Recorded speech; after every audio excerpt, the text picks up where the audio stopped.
Syekh Muhammad Nafis Al-Banjari bin Idris bin Husain. Beliau lahir sekitar tahun 1148 Hijriah atau 1735 Masehi di kota Martapura. Syekh Muhammad Nafis Al-Banjari berasal dari keluarga bangsawan atau Kesultanan Banjar yang garis silsilah dan keturunannya tersambung hingga Sultan Suryansah 1527-1545 Masehi, Raja Banjar pertama yang memeluk agama Islam yang dahulu bergelar Pangeran Samudra. Silsilah lengkapnya adalah Muhammad Nafis bin Idris bin Husain bin Ratu Kasumayuda bin Pangeran Kesumanegara bin Pangeran Dipati bin Sultan Tahlilah bin Sultan Saidullah bin Sultan Inayatullah bin Sultan Musta'in Billah bin Sultan Hidayatullah bin Sultan Rahmatullah bin Sultan Suryansah. Syekh Muhammad Nafis Al-Banjari, beliau hidup pada periode yang sama dengan Syekh Muhammad Arsyad Al-Banjari dan diperkirakan wafat sekitar tahun 1812 Masehi dan dimakamkan di Mahar Kuning, Desa Binturu, sekarang menjadi bagian desa dari Kecamatan Kalua, Kabupaten Tabalong. Dan sekarang makam tersebut menjadi salah satu objek wisata religius di Kabupaten Tabalong, Kalimantan Selatan.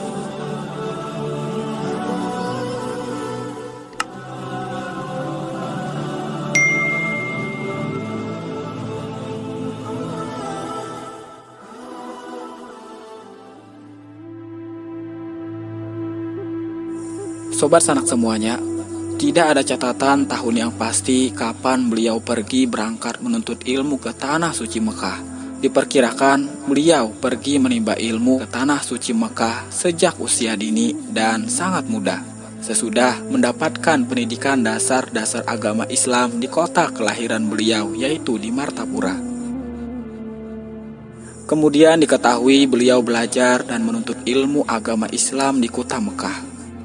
Sebagaimana beliau tuliskan dalam catatan pendahuluan pada karya tulisannya, Ad-Durun Nafis, atau beliaulah yang menulis risalah ini, yaitu Muhammad Nafis bin Idris bin Al-Husain yang dilahirkan di Tanah Banjar dan hidup di Makkah.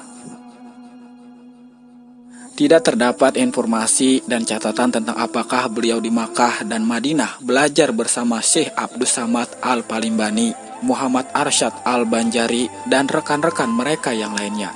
Tetapi besar kemungkinan masa belajar Syekh Muhammad Nafis Al-Banjari di Makkah bersamaan dengan masa belajar Syekh Abdus Samad Al-Palimbani, Syekh Muhammad Arsyad Al-Banjari, dan rekan-rekan mereka yang lainnya. Dengan melihat daftar nama-nama guru Syekh Muhammad Nafis Al-Banjari, besar kemungkinan mereka belajar bersama pada satu masa atau masa yang lain. Sobat sanak semuanya, sebagaimana kebiasaan para ulama Jawi, Indonesia atau Asia Tenggara abad ke-17 dan ke-18 Masehi, beliau belajar dan menuntut ilmu pengetahuan keislaman kepada para ulama yang terkenal di dunia Islam pada masa itu, baik yang menetap maupun yang sewaktu-waktu berziarah dan mengajar di Haramain, Makkah dan Madinah dalam berbagai bidang ilmu pengetahuan Islam, terutama tafsir, hadis, fikih, tauhid, dan tasawuf. Di antara guru-gurunya yang tercatat dalam bidang ilmu tasawuf di Haramain adalah Syekh Abdullah bin Hijazi Asyarqawi Al-Ashari, Syekh Siddiq bin Umar Khan, Syekh Muhammad bin Abdul Karim As-Samani Al-Madani, Syekh Abdurrahman bin Abdul Aziz Al-Maghribi, Syekh Muhammad bin Ahmad Al-Jauhari, Syekh Yusuf Abu Zarah Al-Misri. Karena kegigihannya dalam mempelajari ilmu tasawuf, Syekh Muhammad Nafis akhirnya berhasil mencapai gelar Syekh Al-Mursyid, yaitu seorang yang memahami, mengerti, mengamalkan, serta mempunyai ilmu yang cukup tentang tasawuf. Gelar yang menunjukkan bahwa beliau mampu dan memperkenankan serta diberi izin untuk mengajar tasawuf dan tarikatnya kepada orang lain. Karena seringnya melakukan dakwah ke pedalaman, beliau hanya sempat mengarang sedikit kitab, yang sampai sekarang terlacak hanya 2 buah kitab saja, yaitu Kitab Kanjus Sa'adah, kitab yang berisi tentang istilah-istilah ilmu tasawuf. Kitab ini belum pernah dicetak, masih berupa manuskrip. Yang kedua, Kitab Ad-Durrun Nafis, yaitu kitab yang berisi tentang pengesaan perbuatan, nama, sifat, dan zat Tuhan. Kitab Ad-Durrun Nafis yang pada mulanya dikarang hanya untuk memenuhi permintaan kawan-kawan, namun pada akhirnya banyak diminati dan tersebar luas ke pelosok Nusantara, bahkan sampai ke negara-negara Timur Tengah dan Asia Tenggara. Menurut seorang yang kasab, orang itu mengatakan bahwa kitab Ad-Durrun Nafis berisi bagian dari ilmu para wali Allah. Barang siapa mempelajarinya, maka beliau akan dicatat oleh para wali sebagai bagian dari mereka. Ini merupakan salah satu karomah dari penyusun Syekh Muhammad Nafis Al-Banjari.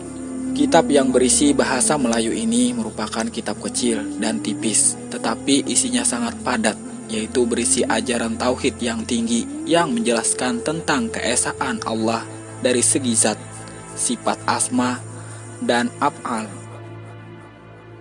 Tujuannya untuk melepaskan segala macam penyakit hati. Tetapi kitab ini tidak bisa dipelajari oleh orang sembarangan, kecuali orang yang sudah mantap fikih, tauhid, dan makrifatnya. Untuk menulis kitab ini, di samping menggunakan bahan yang diperolehnya dari guru-guru beliau, juga menggunakan literatur sebagai pengambilan. Antara lain dapat disebutkan sebagai berikut. Muhammad bin Sulaiman Al-Jazuli Syarah Dalailul Khairat, Abdullah bin Hijazi As-Sarkawi Al-Mishri Syarah Wirdus Sahrin, Abdul Wahab Asy-Syakrani Al-Jawahir Wad Durar, Muhibbuddin Ibnu Arabi Futuhal Makiyah Fushusul Hikam, Abdul Ghani An-Nabulusi Syarah Jawahirun Nususufi Hali Kalimatil Fususul, Ibnu Atailah Al-Iskandari Al-Hakim, Ibnu Raslan Syarah Hikam, Ibnu Abbad Syarah Hikam, Abdul Karim Al-Jili Insanul Kamil, Siddiq Ibnu Umar Syarah Qasidah Ainiyah, Syed Mustafa Ibnu Kamarudin Al-Bakri Wirdi Syahrin, Syekh Muhammad bin Abdul Karim As-Samani Al-Manah Al-Muhammadiyah Iqatul Lahfan Anwanul Jalwa fi Saknil Khalwah, Abu Hamid Al-Ghazali Ihya Ulumuddin Minhajul Abidin, Abdullah bin Ibrahim Mirghani Mukhlis Muhtar Tuhfah Al-Mursalah, Abdul Karim Al-Qusairi Risalah Qusairiyah, Syekh Muhammad Nafis Al-Banjari, seperti kebanyakan ulama Melayu Indonesia lainnya, mengikut mazhab Syafi'i pada bidang fikih dan Imam Asy'ari pada ilmu tauhid. Beliau juga menggabungkan diri dengan tarikat Qadiriyah, Satariyah, Samaniyah, Naqsabandiyah, dan Khalwatiyah. Syekh Muhammad Nafis Al-Banjari, seperti ulama-ulama sufi lainnya, beliau juga mendapat tantangan dari orang-orang yang tidak sependapat dengan ajaran tasawufnya. Namun tidak sehebat tantangan terhadap Syekh Hamzah Al-Fansuri dan Syekh Samsuddin As-Sumatrani. Dalam perkembangan mutakhir, gulungan sufi dunia Melayu cukup sering dibicarakan. Karena keluasan dan ketinggian ilmu beliau serta kegigihannya dalam berdakwah oleh masyarakat Sumatera, beliau diberi gelar Maulana Al-Alamah Al-Fahamah Al-Mursid Ila Tarik Al-Salamah Asy-Syeikh Muhammad Nafis Ibni Idris Ibnu Husain Al-Banjari, atau Tuan Guru yang sangat alim yang menunjukkan ke jalan keselamatan Syekh Muhammad Nafis bin Idris bin Husain Al-Banjari. Salah satu karomah dari Syekh Muhammad Nafis Al-Banjari adalah kubur beliau pernah berpindah dengan sendirinya 4 kali, dari Kota Baru, Pelaihari, lalu Martapura, dan terakhir di Kalua. Dan inilah yang sering diziarahi orang sampai sekarang. Tepatnya di Mahar Kuning, Desa Binturu, Kecamatan Kalua, Kabupaten Tabalong Tanjung. Berbeda dengan Syekh Muhammad Arsyad Al-Banjari yang menjadi perintis pusat pendidikan Islam, Syekh Muhammad Nafis Al-Banjari melibatkan dirinya dalam usaha penyebar luasan Islam di wilayah pedalaman Kalimantan. Beliau memerankan dirinya sebagai ulama sufi kelana yang khas, keluar masuk hutan menyebarkan ajaran Allah dan Rasul-Nya. Dan karena itu, beliau memainkan peranan penting dalam mengembangkan Islam di Kalimantan.